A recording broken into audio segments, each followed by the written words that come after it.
Everyone, welcome back my YouTube channel girls fashion review. आज की video में हम आपके लिए गर्ल्स की काफ़ी ज़्यादा ब्यूटीफुल सी कैप डिज़ाइन वीडियो लेके आए हुए हैं। आज की वीडियो में हमने सारी ट्रेंडी डिज़ाइन की कैप ली हुई है। इस टाइप की कैप आजकल काफ़ी ज़्यादा ट्रेंडिंग है और साथ में इस टाइप की कैप का लुक भी काफ़ी ज़्यादा स्टाइलिश आता है।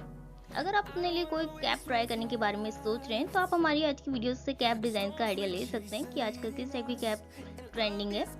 हमारी आज की वीडियो में डिफरेंट डिज़ाइन और कलर्स की कैप दी हुई है। आप इस टाइप की कैप को डिफरेंट टाइप की ड्रेसिंग के साथ में स्टाइल कर सकते हैं। आपको जिस भी टाइप की ड्रेसिंग सही लगती है आप उस टाइप की ड्रेसिंग पे इस टाइप की कैप को स्टाइल कर सकते हैं। अगर आप अपने लिए इस टाइप की कैप को बाय करना चाहते हैं तो आप इस टाइप की कैप्स को अपने लिए डिफरेंट टाइप की ऑनलाइन शॉपिंग साइट से या फिर ऑफलाइन मार्केट से बाय कर सकते हैं। इस टाइप की कैप आपको दोनों ही जगह पे इजीली मिल जाएंगी कम प्राइजेस में। डिफरेंट डिजाइन की कैप डिफरेंट टाइप के प्राइजेस में है। आप इस टाइप की कैप्स को ऑनलाइन चेक कर सकते हैं अपने लिए।